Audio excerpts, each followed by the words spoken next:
Hi everyone, welcome to Apple Juice on the Rocks, episode 3, live from Rhodes. I'm Ollie. And I'm Phil. And we are currently on holiday, working holiday. How are you finding it so far? 2 days in, what are we going with? It's not a working holiday for me. I am accompanying you on a working holiday. That's the way I'm looking at it. But yeah, so I've been looking forward to this, mate. Right, work's busy at the moment. Life's busy. Life's tricky, and just needed a little bit of a break and getting out here and actually just doing things and what I enjoy doing. Just walking around, sea dips, chilling, and just sort of trying to relax. Like me as a person, I find it really hard to relax. Struggle with sitting still. Struggle with my head when I am sitting still, trying to get out myself and just going over things all the time, which is I think I just do a lot, and it's hard, mate. It's hard when you've got nothing to do. I think I've focused on things going on throughout my life, and I'm always involved in something. And as soon as it comes to a bit of a point where you say, right, just stop, and you can't just go pick up that thing or do that thing or go do anything. I'm always very focused with work, with people in my life, with people around me, and it stops me. I stop focusing on myself sometimes, and that's a tricky one, and that's when shit goes wrong. Like, I have to be careful with myself and just watch what I'm doing, because if I get carried away with all these other things, then it gets a bit crappy for everybody else around me, which I've noticed a lot lately. Just in my normal life, in my relationships and things like that, I'm not getting on with people as well. And I'd say, like, me and you haven't. We know we're busy. We haven't seen a lot of each other lately. We've got this booked in, but I think over probably the last 4 or 5 weeks, like we've not. You've been away obviously for a couple of weeks as well, non-stop holidays. Well, you know, it's hard life. But that's where I start getting a bit like reclusive. I stop seeing people, and sort of hide away, and then all of a sudden everything gets too much, and fucking explosions happen, and it's not good for me. So yeah, what's been happening with you? Well, like you said, you know, life has been busy for me. I went for an amazing 10 days in Portugal with Melissa, my girlfriend, and we got speaking out there and got big plans to kind of project our relationship to the next steps and everything like that. And then also came back for 2 weeks in the UK, rushed off my feet. First week back, mental like overload. I needed to like calm down, because went to see James Smith live in London on the Saturday. Was meant to be going to the Arnold show on the Sunday, but my head was just fucking gone. So I had to take that Sunday off and kind of restore myself a bit before we went to the next week. And you know, we planned to record this podcast the first Thursday I was back. I think I was busy or you were busy, and then we planned it the Thursday before we went to be off, and then I was like, you said you couldn't make it, and I was like, well, thank fuck for that, because like otherwise I'd be cramming it in. And then we're like, right, we'll do a couple of episodes out here, and that's where we're at. And for me, I am still keeping up to date with everything while I am here, because I had that 10 days where I kind of went off radar, off the phone as much, didn't post as much when I was with my girlfriend, because I think it's good for me to keep that balance there. Quality time. But with you, I don't need to spend as much quality time with you. But you know, what has happened is that we didn't see each other for about 4 weeks. I know it might seem to people like we do see each other all the time, but we really don't. I think we did 2 recovery groups in about 4 weeks together. Yeah. And that's all we saw, and probably talk on the phone and stuff like that. But since coming out here, what I want to kind of focus on for a bit is the amount of vulnerability that we've shown each other, Yeah. because I think it gets perceived as men, especially, that showing vulnerability is a fucking weakness. Yeah.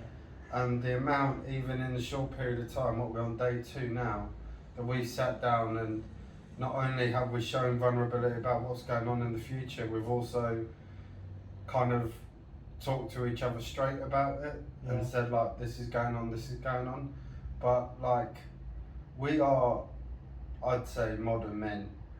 Yeah. We don't say vulnerability is for pussies, and we do talk when we need to talk very in depth with each other. But how would you kind of describe how you show your vulnerability? Wow, it's a tricky one, isn't it? This is the thing. I mean, I think like we're taught how to deal with things, and that we're supposed to just be open and honest, and that's the hardest part of it at the end of the day, isn't it? How, like, because we're brought up in a society where if I say something to you which actually I feel inferior about, then that's showing my weakness to you. But whereas, because of all the stuff we do and how much we know about each other, like, for me to say I'm having issues with this or issues with that, like, I don't feel like it's a bad thing. And it's like the other night when I was sat here snoring away and you threw a pillow at my head, and like, in that same day, like, you apologised to me. Like, I wasn't even bothered that you did it in the first place, but you still made that step and went, oh, sorry for doing that, mate. Like people don't do that, do they? Do you know what I mean? Like, that sort of thing is where you do it to someone and you do it maliciously with intent. Can I just say, we do naturally, if you're watching on YouTube, sleep this close to each other. This is the thing. This is sometimes I roll over in his bed. Yeah. Don't tell him. Yeah, carry on. But yeah, there's been just that in itself is a sign of actually being a decent person, being on a level where actually you have fucking respect for someone. Do you know what I mean? Like, so many, like, when I have no respect for somebody, I find it very hard to do something like that, because we are taught to apologise for our part in things and to be, I don't even want to say it's the bigger person, because it's not really the bigger person. I don't really like that saying, it's like bullshit, but just to be a good person, like, say sorry for that I fucked up, and even if you feel that other person fucked up as well, like, don't spend your life waiting for an apology from them. Do your part, step in, say, look, hands up, that was me. Like, whether they say fuck you or not afterwards, that's for them to deal with. Do you know what I mean? We take on other people's stuff too much rather than just dealing with our own and going, look, done with my part. You can move forward from that. Do you know what I mean? But being vulnerable is tough. I used to always think, my mindset was that if I show somebody a weakness, that they've got something to use against me if they need to, because I thought the world was against me because it was poor me and everybody was against me, but I was against myself at that point. And now I've realised that actually to show somebody some love, show somebody appreciation, show somebody you care about them, try and help people. Now, tricky one, trying to help people, because I spent a lot of time people pleasing, whereas, so it's very hard to yeah, it's very hard to change the difference between people pleasing and actually helping somebody. That was something I struggled with for a little while, because I was like, well, I've always helped people. And all I was actually doing was people pleasing. I just wanted people to like me, people to think I was a good person, and that dragged me down because I spent so much time focusing on everybody else for all the wrongs that I thought I had done in my life, that I would then, if somebody says, can you do this? I'll be like, yeah, of course I can do that. And so I'd fill up every single bit of spare time I had just to help others. Now, the trouble is with me is if somebody asks me to do something and I don't want to do it, sometimes I should probably do it, and I do this a bit with my partner, and she'll want to help with something, and I'm like, well, I don't want to help you, and that's just me being an arsehole, not me going, actually, why shouldn't I help? Why shouldn't I just do that little extra thing for you, rather than saying, I need my time, and actually, I've got loads of free time, that I can move my schedule around a little bit and do it at a different time. So yeah, vulnerability is a tricky one. Don't like it, don't like being vulnerable, but I'm working on it, and I try my hardest to show it. Like, I do think I show it now, but in small amounts. I don't like to just, I'm never going to be a person that will just sit down and break and cry and be like, oh, this is terrible and that's terrible, but actually I like to think about, actually that's bad, I want to work out a way how to make that better, rather than going, oh fuck, it's all over, it's destroyed me, because nothing will destroy me.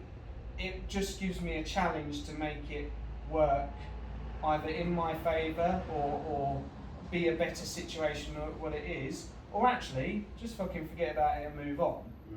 So I'll let you continue with that.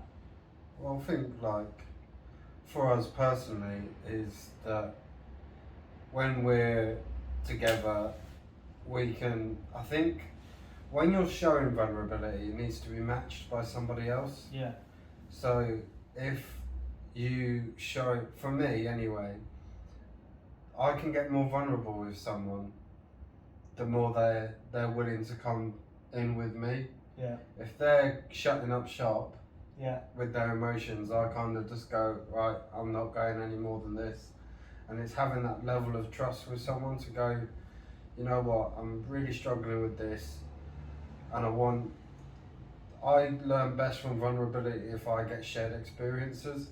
Yeah. So if I'm struggling with someone, I'll say, really struggling with this, and then they'll go, well, I've struggled with that in the past, blah, blah, blah. And it allows you to go to that deeper level. And like some of the things that we talk about, neither of us have experienced each other's problems, but we still have that respect to know that it's kind of okay to feel vulnerable about anything, no matter how big or small it is. And as much as, like, this sounds like a bit wishy-washy, kind of saying, oh, we feel vulnerable, it's not, because we also have that turning around friendship where it kind of, we can joke about a lot of the stuff.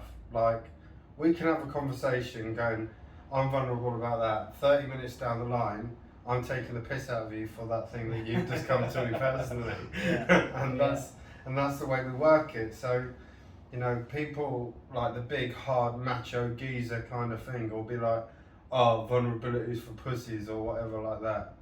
And for me, I've just been thinking about, since we've been here, we've gone deep on certain things, and never have I felt like a pussy. No. Or a wimp, or whatever you want to call it. I just feel like I've just got that level to go, you know what, I'm going to lay it out. I don't care what comes back at me, because I know I'll be respected and then come back. Yeah. But then it can be twisted again, and then it'll have the piss taken out of me 30 minutes later. But that's okay, because I've got it off of me. And, you know, we're two lads that were fucking sitting on a beach yesterday in 2 pairs of budgie smugglers that don't drink, don't do drugs. We both have massive egos, but then we both have these insecurities underneath where we're willing to share and explain them. And I think that's the most powerful thing. And, you know, one of the most vulnerable things that we had to get used to very early on is admit that we're alcoholics, because a lot of people can use that as ammunition. Yeah. And if you're not, like if I don't know someone, I'm very private about my recovery. It's only till I open up more about my recovery and what program I work and where I go to it, is then I start talking about it more when I feel more comfortable. But yeah, it's just that respect, kind of vulnerable, not a weakness kind of thing that I kind of just had in my head, because you know sometimes the last 2 episodes we've done, we kind of scripted a little bit on a podcast. Yeah. Whereas this time, Today's freestyle. Today's just a freestyle of what's been going on in my head from walking from an amazing burger that I've just had and a red velvet milkshake to here thinking, right, what are we going to do a podcast about? And I was just like, vulnerability, because I think that it should be spoken about more with men, but also you can't just say, go and be vulnerable to that person. No, because this is the thing as well with that, and this is like you were saying about talking to people about recovery and things like that, and I'm quite open about it. I don't really give a shit. But the other day I had a customer, and he was sort of saying that, well, he's been a customer for a little while, and he sort of asked me what I was doing tonight, and I said I was going to a recovery group, and the message I got back from that person was, from my already high opinion of you, I have an even higher opinion of you now. Mm-hmm. So the respect that was gained from actually just sort of saying to that person, that's what I do. And then he told me about in the past that he had like close to it. I mean, he probably never saw it as an addiction or never, but he basically said that he had close to an addiction from pain relief, like cocodamol, things like that. And he said that's the closest he's ever come to addiction. And it's surprising, isn't it? You open up with somebody, like how much that opens a door for them, because this is what I found. There's not many people outside recovery that just want to like talk about things. And I've only had it a couple of times, and I was speaking to a guy. I sat outside the gym. I was going to get my hair cut. I was speaking to a guy, and he was like, "How you doing, mate?" And I don't really know him. Seen him around, said hello a few times, and I was like, "Yeah, good.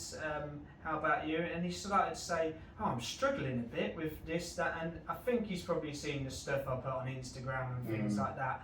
But like, he opened up to me, and like, I walked out from after getting my hair cut to. After speaking to him, getting my hair cut, walking out of that room, and just thinking, do you know what? I've possibly helped someone that day, and that's a little thing for me off a tick list. I like to be able to get to the end of the day and go, I helped somebody else in some way, shape, or form. I don't see. It's not hard, is it? A lot of the time to help someone else, it's quite easy. Like, don't be a dick. Yeah. That's a big thing, isn't it? Like you're saying, like with the Instagram and stuff like that, you put a lot of your recovery on there. I openly admit I'm an alcoholic on there, and I openly admit about what my struggles are on there. But that little bit there is showing, for me, Instagram, social media, daily emails, this podcast and everything like that gives people an insight on who I am. Yeah. It gives people to go, you know what, he's a normal guy, he's gone through a lot of insecurities, he's overcome alcoholism, well, still overcoming alcoholism and stuff like that. But the amount you put onto social media gives someone to know, for me, what I think is it gives that certain amount of vulnerability to someone to come back to you. And as soon as they can come back to you in a direct message or an email and something like that to say, I saw that post, I've struggled with that, I'm now matching your vulnerability from that post to a direct message or an email or whatever, and then that's where it goes further. Yeah. Yeah, definitely. That's where you can help someone. And that's it. And without, you can talk about things without having to go in depth about things.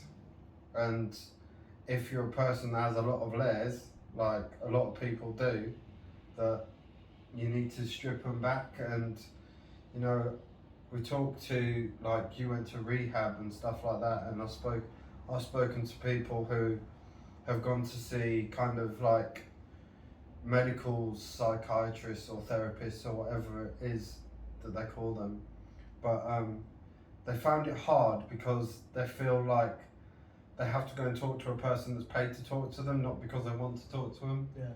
And for me, I thought about therapy, and I still might do it in the future, and I know you kind of have done a lot, but how did you find being vulnerable to someone like through therapy, where you paid them rather than like having that respect before you kind of went in?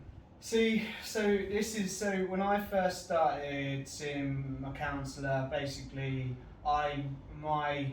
my partner wanted me to see a counsellor because I was a wreckhead, and she was like, "There's something not quite right with you," and I knew that for a long time. But like for somebody else to see it again, like multiple people in my life have seen it, so I started seeing a counsellor. And the trouble is, at that time, I was very much just going, "Oh, I'm there because you've asked me to go there because it's going to save our relationship, and it's going to." I didn't want to save myself. I wanted to save my relationship. I thought that was going to be the end of it if I didn't go get help and things like that. So seeing a counsellor and paying was for me paying to save my relationship at that time. And then it came to a time where I was done with drinking. I remember, so my first honest counselling session,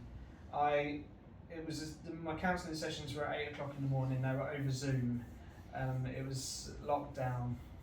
It would have been, it's quite a while ago now, year and a half ago, and over a year and a half ago actually, about 2 years ago, counselling. And I remember the morning of my counselling session and getting on there, and I had a pint of gin with a splash of orange juice in it, and I'd already been drinking. I'd probably smashed about half a litre of gin at this time of the morning, and I remember literally getting on there and just breaking down. I just remember being broken, and I was like, I can't do it anymore, I can't lie to you, I can't. And this person, over the time I'd been seeing him, because I'd been seeing him quite a long time, had sort of become a friend.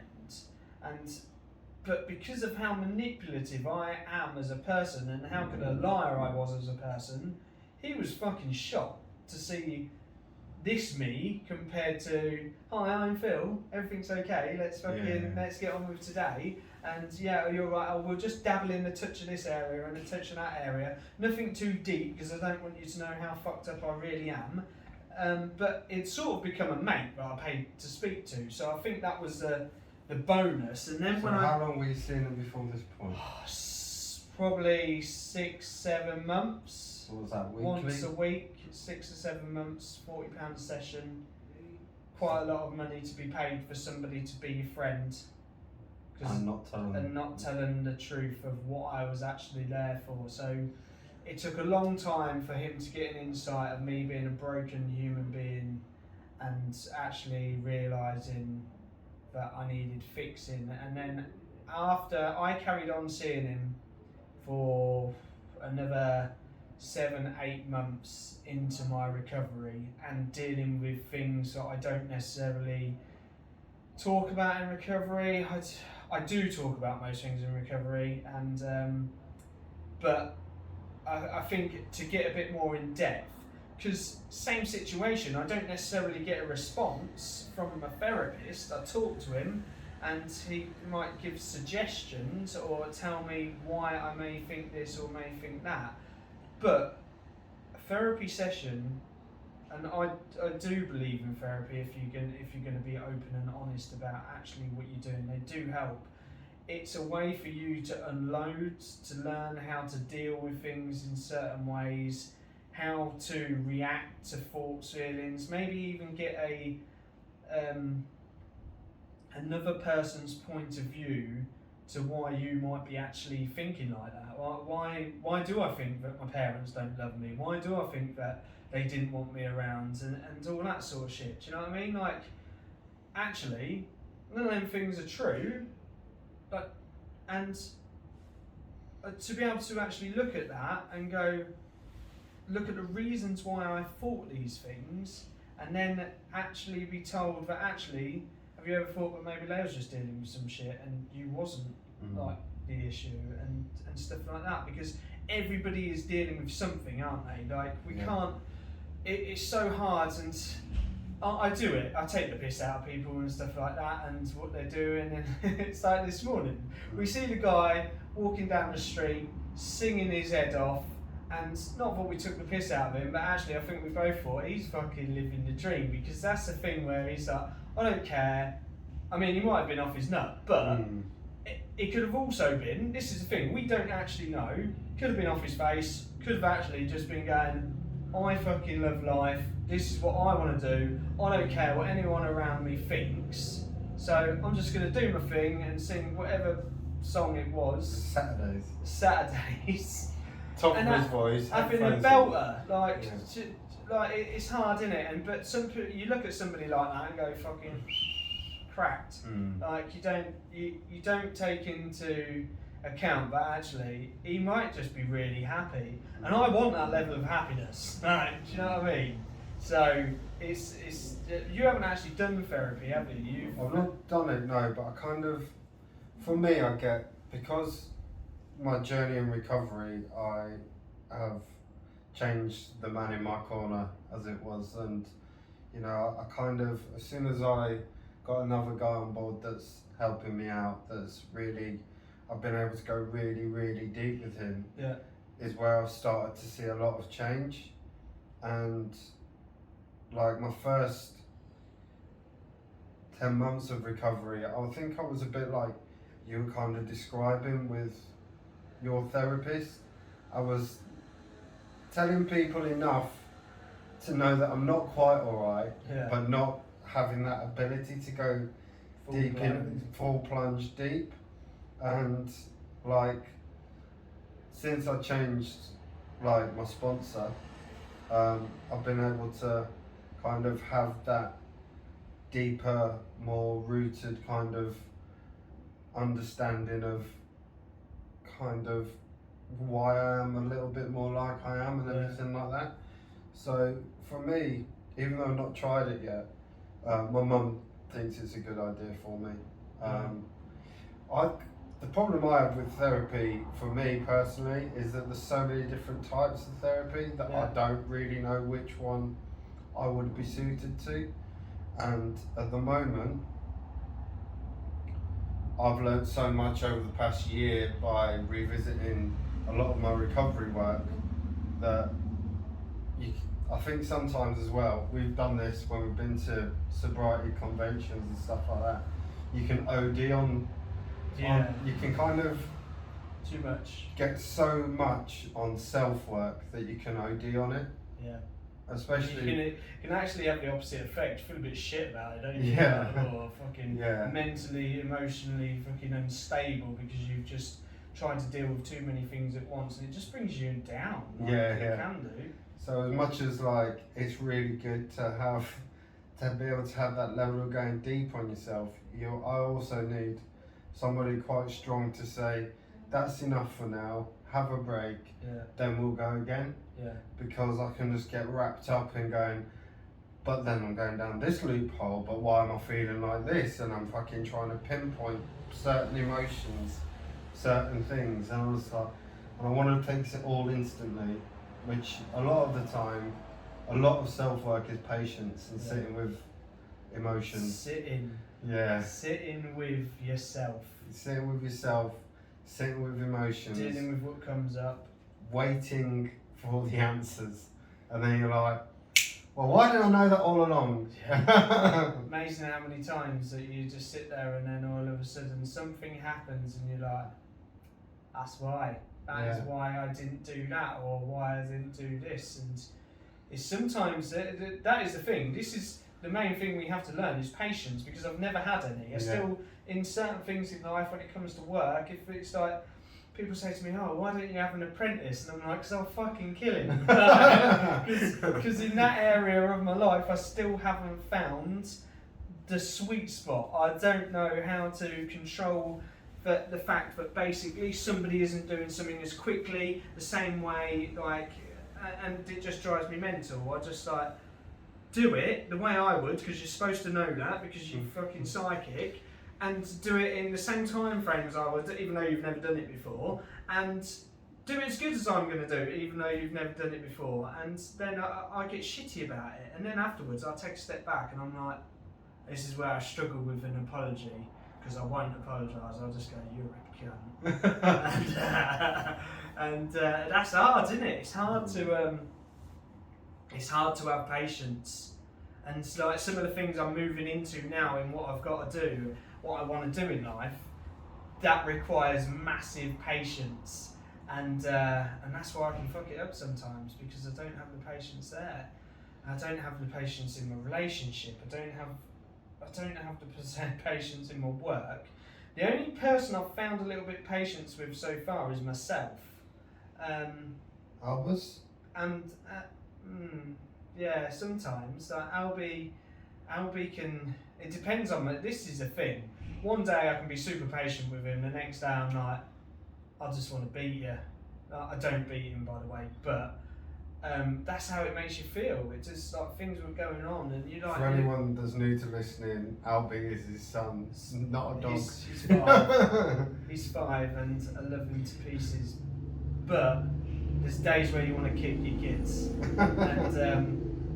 and it can be over the stupidest little things, and it can just be because he is or tries to be super smart, and I'm a lot older than him, and I try and tell him that what he is saying is wrong, and he tells me it's right, and he hasn't been around as long as me, so it gets me really frustrated, and I don't like it, but he's allowed to do that, and also, but he can do that the next day, and I'm like, yeah, I'll let you have it, I love you anyway, whatever, and that's how I should be. That's how I should be. Like, do you know what, I love you, I don't really care. Like, if you love someone, if you care about someone, you should have patience with them, and it's very easier said than done, because in all my relationships in my life, I don't have patience with the people I love. I don't have patience with my partner. I want to stab her every time she leaves a tea bag in the sink.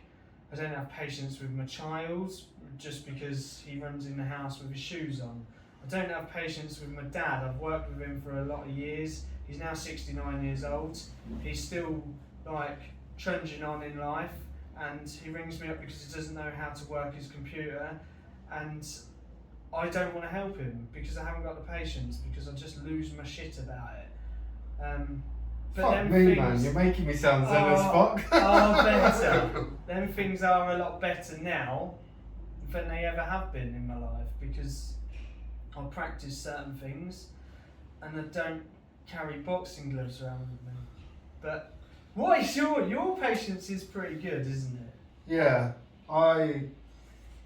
if it's involving other people, I get better at understanding it's somebody else, but I'm impatient when it comes to something that I've got complete control over, and my patience kind of wears thin on me rather than far more quickly than it does on other people. And if I keep getting things wrong, I get worked up. But I am pretty zen and mellow most of the time, and I kind of, for me, the lessons that I've had to learn is that kind of, I don't know how I can even describe the lesson on patience I had to learn, is that a lot of things are just out of my power. So if it's out of my power, then I can try my best, but if it doesn't do that, then it's not there. But if it's something work related and I'm working on it by myself, like if it's something I'm pushing, I'm marketing, I'm doing, and I'll work into that. Kind of just let most other things go off over my head if it's to do with somebody else, or I always have. Teach me. Yeah. It's always that self-perception kind of thing. I like the reason that kind of you get worked up is because somebody's not doing it because to your expectations, even though their expectations might be completely different. Yeah. So for me, like with patience, with tolerance, it's kind of worked for me. I don't get as angry as I used to do. So I used to get really, really angry. And I don't really get as angry as I used to do. I did a coaching course with Paul Moore, and he does a whole thing on anger and how it's you get angry through unmet expectations. And since I did that, I was just like, fuck, this is like, and it's like, what makes you the most angry? And top of the list was myself, second of the list was other people. Yeah. And That's it was all down to patience and tolerance and expectations.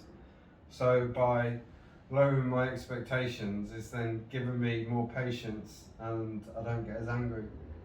So I kind of do that, but it's really hard doing it by yourself because for yourself, and you're the same as me, whichever work you're trying to do and you're trying to achieve, your expectation is up here and you're probably sitting around here. Yeah. And as soon as I get closer to them, I move that expectation a lot further away. So it's like you never actually achieve it, do you? It's just pushing forward, and it's tricky. And that's kind of mental self-harming. Yeah, it is. Yeah, it's damaging. Yeah.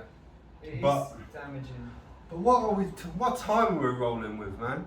37 minutes. I think that's good. I think we've covered a lot in a little freestyle episode to see what is going on and a catch up, and we've got more what we're going to do this week while we're here. We've got a big thing coming up on confidence, body confidence, and which we're going to record over the next couple of days.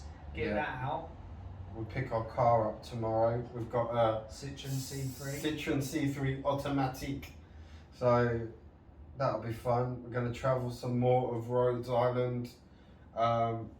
We'll keep ratings on food. I'm not going to have any more Greek coffee because I had a cup yesterday and I was off my box. Yeah, messed you right up. But yeah, we didn't even have any apple juice on this podcast because we were going to do it in a shisha bar this morning, but we got there and it was too noisy. You wouldn't have picked up the sound. So we had the apple juice, the coffee and the shisha this morning, and then we came back to record the episode. But we will have a little treat because next episode will be in the budgies, rocking out. Coming at you from Budgie Smuggler Land. But yeah, all good. Episode 3 complete. What should we call it? Freestyle. The freestyle vulnerability movement. Yeah. Sounds good. Epic. Right. Catch us on YouTube. Catch us on all the other podcast platforms.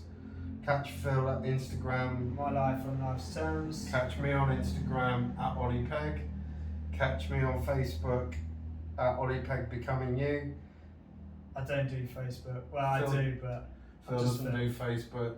But yeah. Good chat. Peace. See ya. Speak soon.